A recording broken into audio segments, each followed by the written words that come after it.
Velkommen til dagens GA4 spørgsmål. En af mine kunder ringede i dag og spurgte, hvordan han egentlig skal trække antal brugere og sessioner per måned for de sidste 12 måneder. Og det er et ret godt spørgsmål, fordi det er ikke noget, der umiddelbart vises i nogle standardrapporter i Analytics. Det første sted, man måske vil lede, det er under Reports. Og her der kan vi kigge under User Acquisition, hvis vi er interesseret i antallet af brugere. Og her der har jeg allerede valgt datointervallet, der hedder 1. marts 2024 til og med 28. februar 2025, det vil sige de sidste 12 måneder. Og i User Acquisition rapporten, der får jeg som udgangspunkt antallet af brugere fordelt per dag, og her har jeg en drop-down, som jeg kan sætte over til månedsvisning. Og den stiplede linje her, kan man egentlig bare føre musen henover, og så kan man se, hvor mange brugere der var i den givne måned. Det samme er tilfældet i Traffic Acquisition, hvis vi egentlig gerne vil se antallet af sessioner fordelt per måned. Og igen, datointervallet har jeg indstillet til de sidste 12 måneder, begyndende marts sidste år og til og med februar i år.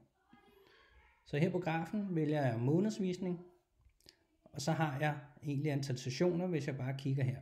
Og det er egentlig rigeligt for mange, men måske vil jeg gerne have det ud i en tabel, som jeg måske også kan eksportere.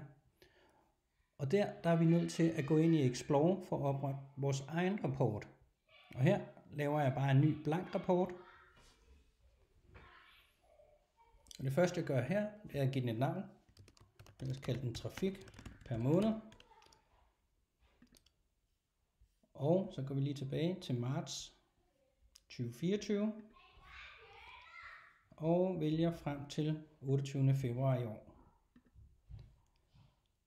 Så skal vi bruge et par dimensioner,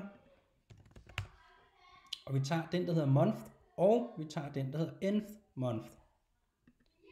Så siger vi confirm, og her der skal vi lige have vores metrics, og vi tager både total users, active users, og vi skal også have antal sessioner. Ind med dem. Vi starter med at lægge vores metrics på, total users, active users, sessions, og i vores rows, der starter vi med nth month, efterfulgt af month, og fordi vi kigger på 12 måneder, indstiller vi lige rapporten til at vise nogle flere rækker. Og nu har vi egentlig vores tabel, som i udgangspunktet er sorteret efter antal brugere, som er vores første metric, som vi valgte, og den er sorteret faldende. Så kan vi prøve at sortere efter måned i stedet for. Og her der kan vi se, at vi har måned 1, 2, 3, det vil sige januar, februar, marts. Men problemet i den her rapport, det er, at vi har trukket et datointerval, der går på tværs af 2 år. Så den måned, der hedder januar herude, det er jo egentlig januar 2025, hvilket jo ikke passer i forhold til det datointerval.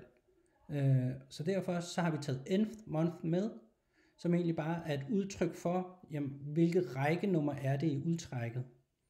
Så nu prøver vi at sortere på den, og ganske rigtigt, så får vi den sorteret rigtigt. Nu er den første måned, nemlig marts, svarende til marts 2024, og så fremdeles. Og her der er mønstret, total users, active users og sessions, klar sæsonfordeling hen over sommeren, og det var sådan set det.